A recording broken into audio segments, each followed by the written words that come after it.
তেহরানের সেই রহস্যময় বাংকারে কি ঘটছে? সত্যিই কি অস্ত্রোপচারের পর তাকে একটি পা হারাতে হয়েছে? জীবন মৃত্যুর সন্ধিক্ষণে দাঁড়িয়ে আছেন ইরানের সুপ্রিম লিডার মোস্তফা খামেনি।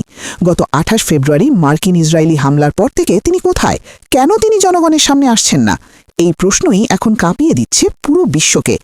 আজ আমরা জানব ইরানের আড়ালে থাকা সেই ভয়ঙ্কর সত্য এবং ক্ষমতার পট পরিবর্তনের চাঞ্চল্যকর কাহিনী।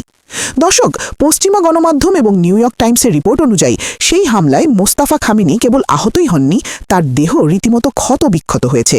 ৩টি বড় অস্ত্রোপচারের পর তাকে একটি পা হারাতে হয়েছে। এখন তার একমাত্র ভরসা কৃত্রিম প্রস্থেটিক লেগ। শুধু তাই নয়, বিস্ফোরণে তার মুখমণ্ডল ও ঠোঁট এতটাই ক্ষতিগ্রস্ত হয়েছে যে তিনি কথা বলার শক্তিও হারিয়েছেন। খুব শিগগিরই তার প্লাস্টিক সার্জারি করার কথা রয়েছে। কিন্তু শারীরিক যন্ত্রণার চেয়েও বড় ট্র্যাজেডি হল ওই একই হামলায় তিনি তার স্ত্রী এবং সন্তানকেও হারিয়েছেন।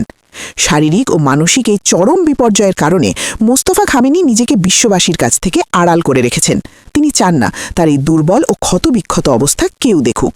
তাই জাতির উদ্দেশ্যে কোনো ভিডিও বার্তা নয়, শাসন চলছে কেবল লিখিত বিবৃতিতে। বর্তমানে তার দেখাশোনার ভার খোদ প্রেসিডেন্ট মাসুদ পেজেশকিয়ানের হাতে, যিনি নিজে একজন হৃদরোগ বিশেষজ্ঞ। ইসরায়েলি ট্র্যাকিং এড়াতে শীর্ষ সামরিক কর্মকর্তারাও এখন আর সরাসরি তার সাথে দেখা করতে যাচ্ছেন না। জি হ্যাঁ দর্শক, সবচেয়ে চমকপ্রদ তথ্য হল ইরান এখন আর কোনো ধর্মগুরুর নির্দেশে চলছে না। পর্দার আড়ালে থেকে দেশ চালাচ্ছে এক ঝাঁক জেনারেল।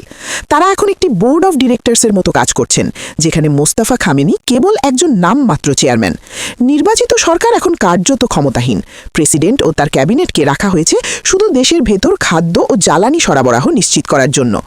অন্যদিকে সামরিক বাহিনী এখন পররাষ্ট্রনীতি নির্ধারণ করছে এবং ইতিহাসে প্রথমবারের মতো ইরানি কমান্ডাররা সরাসরি আমেরিকার সাথে আলোচনায় অংশ নিচ্ছেন।